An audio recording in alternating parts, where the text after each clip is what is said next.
From the HEB in Trinity to Four Seasons in Indy, the defensive anchor for the Pacers and the NBA's leader in blocks, Myles Turner is in the building. You see the numbers on the screen.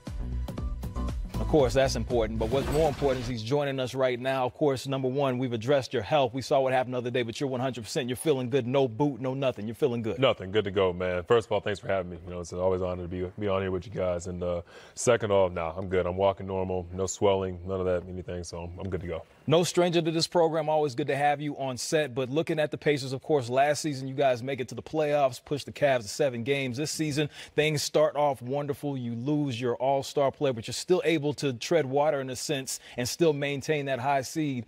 What's the feeling right now within the locker room? What's the temperature going into the playoffs? Calm waters, man. I think everybody's really confident going into this playoffs. We worked too hard all season long just to put ourselves in position to let it slip away. I think going into the playoffs, I think we know who we're playing. We're well prepared, and we just got to go in there and take care of business. I mean, it's just I'm looking forward to it, man. It's going to be fun.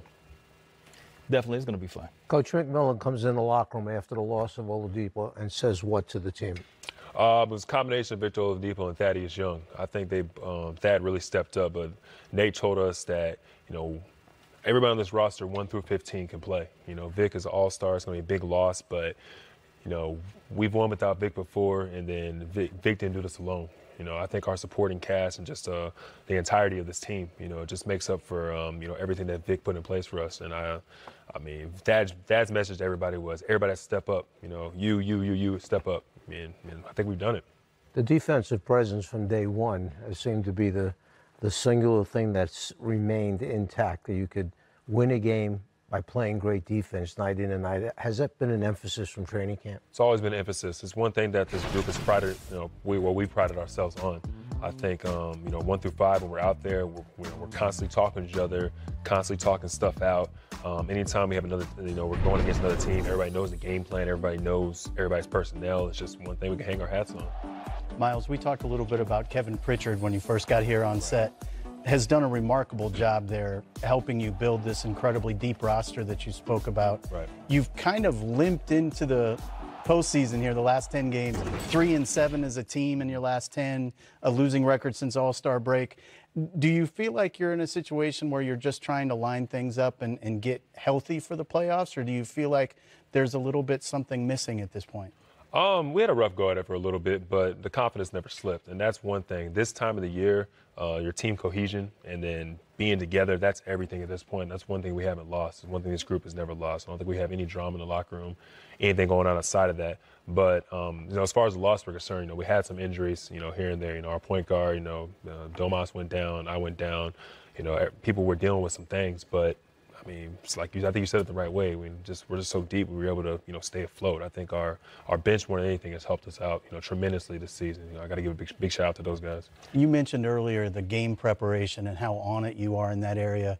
Coach Dan Burke has been there throughout your entire run.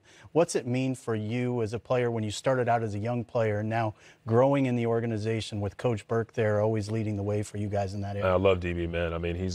We have a great relationship. He always wants best for me and the best for the team. But he's hard on me. He always has been since I've been here.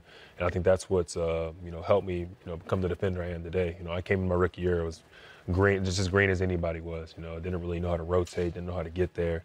And, I always thought it was he was just on me for no reason. I was just because I was a rookie and stuff. But just to kind of see the fruits of my labor and see where where I came from to where I am now defensively, that's big. And it's a huge shout out to him.